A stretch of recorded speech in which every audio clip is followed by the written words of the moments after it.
Jadi SMK Pusat Keunggulan adalah sekolah yang menciptakan lulusan yang kompeten.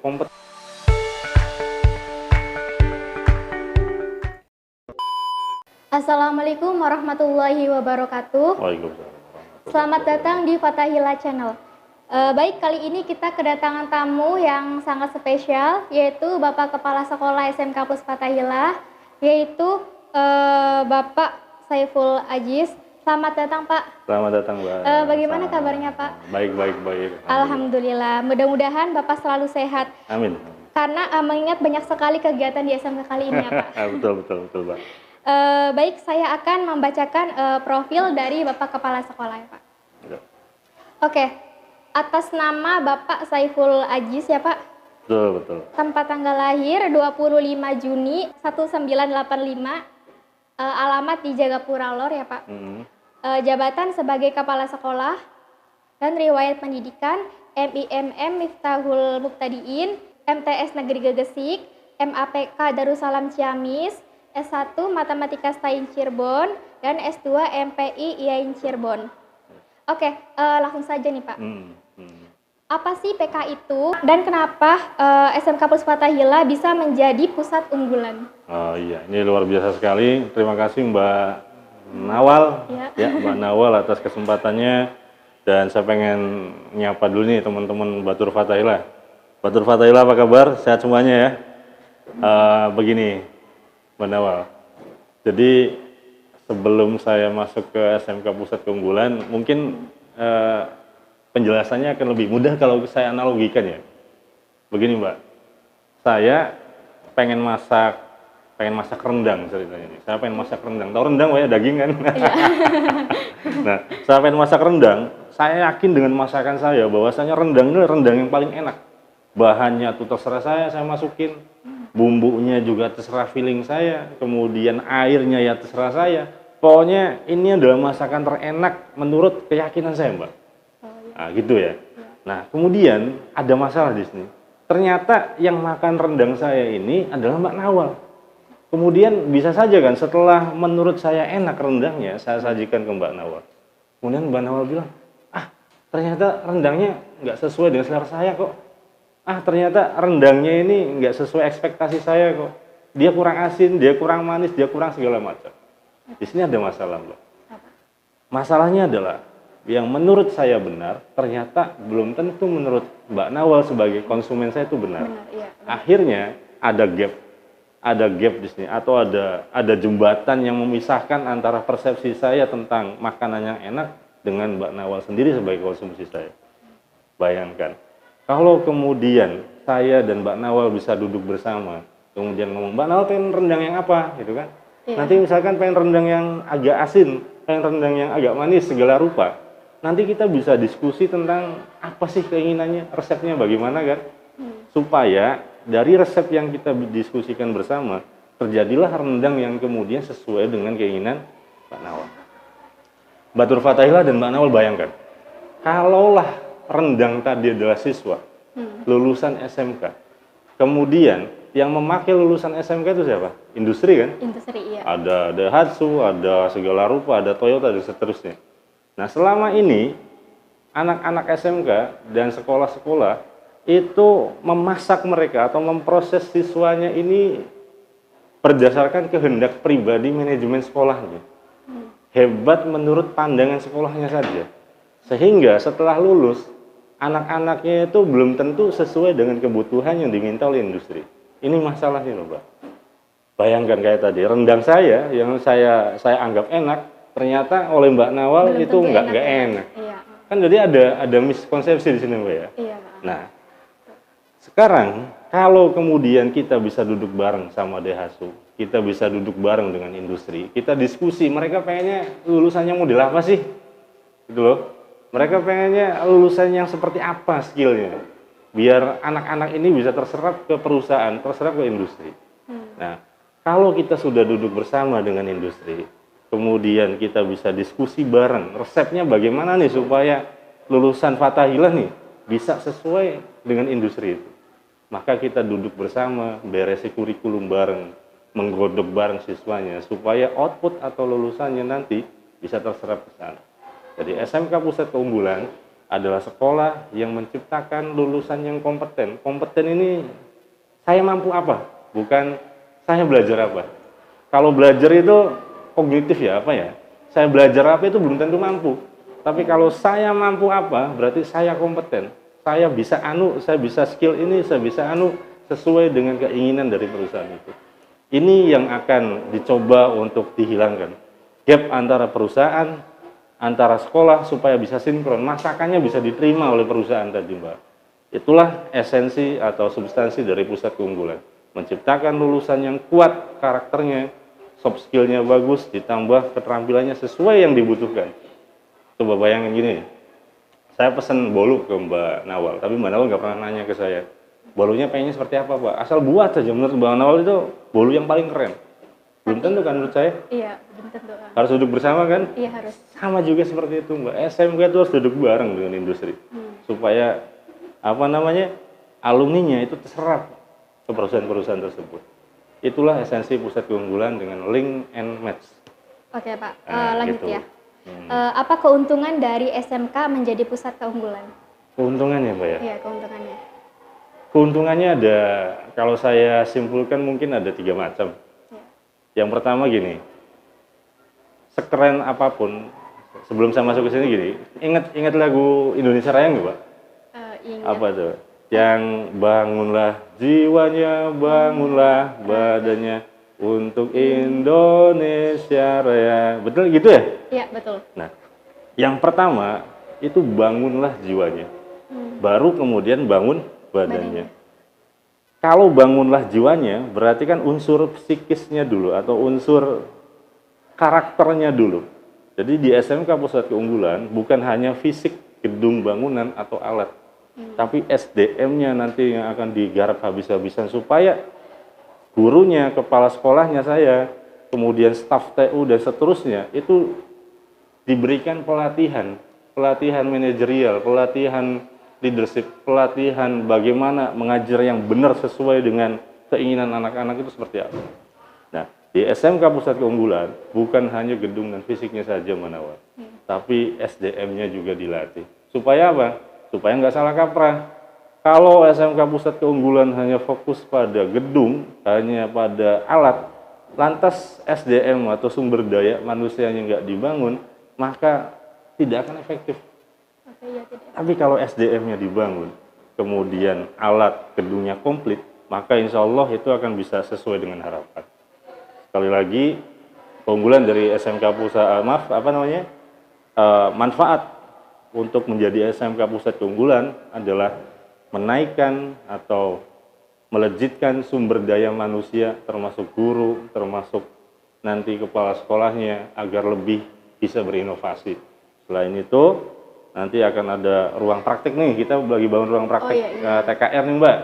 Itu alat-alatnya komplit sekali, mungkin sangat komplit lah, sampai saya sudah berhubungan baik dengan PT Astra Daihatsu Motor. Minggu depan saya dipanggil ke Semarang untuk tanda tangan MOU dengan PT Kubota Indonesia. Nanti akan ada teaching factory. Teaching factory itu gini, jadi pembelajarannya akan berdasarkan industri. Dari mulai A sampai Z itu nanti belajarnya sesuai kayak di pabrik, di perusahaan tersebut. Nanti saya ambil Daihatsu dan Kubota. Seperti itu kayak Mbak. Oke, lanjut ya Pak. Siap, Manawal. Dengar-dengarnya, pusat keunggulan di jurusan TKR. Kira-kira nanti ada nggak pusat keunggulan untuk jurusan TKJ atau multimedia? Mengingat bahwa anak-anak sekarang suka fotografer dan edit-edit gitu, Pak. Betul. Wah, ini gimana nih menjawabnya nih? Kebetulan gini, Manawal, alhamdulillah SMK Puswatayla ini kita dipercaya oleh Kementerian Pendidikan dan Kebudayaan Republik Indonesia untuk menjadi salah satu SMK Pusat Keunggulan. Tapi kompetensi keahlian yang di Pusat Keunggulan itu adalah teknik kendaraan ringan otomotif atau yang dikenal dengan otomotif ini, mobil ya Mbak ya, bukan motor. Nah, untuk TKR ini, untuk ke depan, saya sudah punya ide, punya cita-cita dengan teman-teman, guru-guru, semuanya. Kita memimpikan lulusan TKRO di Fathahillah ini adalah lulusan yang kompeten, yang kuat, karakternya bagus, integritas, jujur, ditambah dengan dia berani komunikasi. Kayak Mbak Nawal ini nih. Saya baru tahu Mbak Nawal kelas 12 punya channel sendiri, komunikasinya oke. Nah, itu soft skill masuknya, Mbak. Keren. Ini yang dibutuhkan perusahaan. Nanti untuk TKR sudah jelas tahapan-tahapannya, kita bentuk teaching factory dengan Kubota dan dengan Daihatsu. Nah, untuk TKJ dan AP, dan sebentar lagi nanti akan ada teknik bisnis sepeda motor yang akan dibuka di SMK Plus Fathahillah di tahun ajaran baru nanti. Untuk kompetensi keahlian ini ada PK juga sama, ada pusat keunggulan juga sama. Nanti sesuai dengan kriteria dan persyaratan yang dipilih oleh Kemendikbud, Mbak. Semoga saja di tahun depan kita bisa bertambah, di TKJ itu bisa jadi SMK PK juga. Amin. Dan saya lagi punya mimpi, pengen punya BLK, Balai Latihan Kerja, yang fokusnya itu di komputer, pada multimedia, yang nanti mewadahi teman-teman ini yang suka hobi IT nih, hobi edit, hobi fotografi dan seterusnya. Doakan saja Mbak Nawal, mudah-mudahan bismillah tahun depan kita bisa punya BLK yang representatif dan digunakan oleh teman-teman ini, biar bisa lebih ekspresif lagi. Jangan khawatir, insya Allah bisa. Amin. Oke. Apa impian Bapak ke depannya untuk SMKPK, Pak? Nah, ini perlu jawabannya agak lama ini. Jadi saya punya jutaan mimpi di sini, tapi yang paling pas, yang bisa merepresentasikan SMK Pusat Keunggulan Fathahillah ini gimana? Begini, Mbak, mimpi saya. SMK Pusat Keunggulan Fathahillah, lulusannya harus kompeten, sesuai dengan dunia kerja tadi. Kita nggak ngasal, kurikulum kita nggak ngasal, resep kita makanannya tuh nggak ngasal, nggak semaunya sendiri, tapi tepat sesuai dengan kebutuhan. Itulah makanya mimpi saya di tahun depan itu ada teaching factory. Jadi begini, kenapa harus ada teaching factory, Mbak? Saya ceritakan sedikit ya. Kecamatan Gegesik itu lebih luas wilayah pertaniannya dibandingkan rumahnya, benar nggak, Mbak? Iya, benar. Banyak sawah kan, iya, dari Kecamatan Gegesik. Artinya rumah itu dibandingkan dengan lahan pertanian masih banyak lahan pertanian.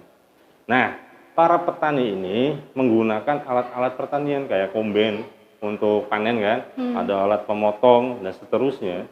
Cuman saya lihat kok tidak ada sih service centernya di wilayah Gresik, sehingga di saat masyarakat butuh perbaikan alat-alat pertanian ini mereka harus lari dan manggil tukang. Alhamdulillah SMK Plus Fathahillah, saya dan teman-teman sudah komunikasi dengan PT Kubota Indonesia. Nanti di Teaching Factory ini akan ada Kubota Service Center. Petani boleh menyervis peralatan pertaniannya di SMK Plus Fathahillah, karena kita sudah jadi SMK Pusat Keunggulan. Ditambah lagi kita dengan Daihatsu punya cita-cita bagaimana caranya kita membuat bengkel mobil yang representatif, Pak. Jadi nanti Mbak Nawal kalau udah punya mobil, channelnya udah 5 juta subscriber ya, 1 bulan udah berapa misalkan 200 juta misalkan, yang beli mobil yang paling keren, nyervisnya di Fathahillah aja, mana wajib ya. Nanti kita korting. Untuk alumni Fathahillah dan batur-batur Fathahillah nanti ada kortingan khusus. Jadi servis mobil itu nggak jauh-jauh di sini di SMK Fathahillah. Nanti peralatannya akan disuplai oleh pemerintah semuanya. Itulah mimpi saya dan saya sangat bangga sekali ternyata banyak anak-anak kita yang kemudian ahli IT ya, bisa editing dan segala rupa, punya channel sendiri, punya bisnis sendiri, they have own business gitu kan, dan dia bisa mandiri, itu sangat luar biasa menurut saya. Saya sangat bangga dan mengapresiasi itu, Mbak. Keren, tap. Oke, ini terakhir ya Pak. Pesan untuk calon siswa yang baru masuk di SMKPK nih Pak. Oke. Pesannya ya. Iya. Batur-batur Fathahillah yang saya cintai, Mbak Nawal yang saya cintai juga, dan teman-teman semuanya. Saya punya pesannya apa nih, gini. SMK Pusat Keunggulan Fathahillah adalah wadah untuk mengekspresikan gairah dan passion teman-teman semuanya. Kalau Anda pengen masuk SMK, itu jangan karena ikut teman dan seterusnya. Karena memang gairah saya di situ gitu. Saya pengen jadi mekanik handal, Fathahillah jawabannya. Kita punya ruang praktek dan alat yang komplit nanti. Kalau kita pengen berjuang kuliah, oke, kita punya program kuliah kerja juga, Mbak. Yang kemarin kita posting itu ada Mbak Saada dia sarjana komputer. Kemudian ada Adi Sulyadi yang kemudian dia jadi senior engineering ya, di Traveloka, gajinya udah 25 juta, Mbak. Maaf, 35 juta, sorry. Itu dia udah sebulan dapat itu, keren sekali. Jadi teman-teman semuanya yang pengen menata masa depannya, saya pengen jadi operator di PT Anu, saya pengen jadi orang yang bisa berwirausaha, saya pengen jadi orang yang bisa kuliah. Silahkan, Fatahillah bisa menyediakan itu semuanya. Asal kita serius dan tanggung jawab dengan pilihan kita sendiri. Saya punya satu ucapan dari Louis Braille. Saya ngutip ini, sudah sering ngutip ini, Mbak. Jadi tulisan Braille yang digunakan oleh orang buta itu kalau baca dia atau tunanetra tunanetra kalau pengen baca dia pakai huruf Braille, Mbak. Ternyata huruf Braille ini yang menciptakan adalah Louis Braille, orang Prancis. Sejak kecil dia terlahir buta. Dia masuk ke sekolah apa dia ditolak semuanya karena dia buta. Akhirnya apa? Louis Braille belajar otodidak, dibimbing ibunya. Dan dia menciptakan huruf Braille. Yang menciptakan huruf Braille itu orang buta, bukan orang yang waras kayak kita semuanya. Artinya apa? Ini ada satu hal yang luar biasa sekali. Kata Braille pernah mengatakan seperti ini. Apa yang ada di dalam diriku harus mengalir di dalam darahku. Dan dia harus keluar menjadi kenyataan. Apapun masalahnya, apapun tantangannya, dia harus mewujud menjadi realita. Itulah orang yang sukses. Orang yang daya juangnya kuat, tangguh, dan hebat. Dia nggak pernah nyerah. Dia saat jatuh, tapi dia terus bangkit. Dan yakin dia pasti bisa gitu ya Pak? Pasti bisa, Pak. Apa sih yang nggak mungkin? Insya Allah semuanya mungkin. Asal secara personal kita beresi badan kita sendiri. Kita nggak gampang nyerah, kita bodoh amat dengan cibiran dan makian orang lain. Itu nggak ada pengaruhnya apa-apa itu. Sama. Kita nggak usah pedulikan persepsi orang lain tentang kita yang negatif. Berjuang saja dan terus berkarya, insya Allah karya itu nanti akan ada manfaatnya. Seperti itu kayaknya. Oke, baik Pak. Terima kasih atas waktunya dan terima kasih buat semuanya yang sudah nonton podcast kali ini sampai selesai. Wassalamualaikum warahmatullahi wabarakatuh. Waalaikumsalam warahmatullahi wabarakatuh. Nanti gini, teman Batul-Batul Fadalah, subscribe juga nanti channelnya Mbak Nawal ya. Apa Mbak channelnya Mbak? Arafah Sweet. Di subscribe itu siswi SMK Plus Fadalah kelas 12 AP. Terima kasih. Assalamualaikum warahmatullahi wabarakatuh. Still I see you, sweet escape.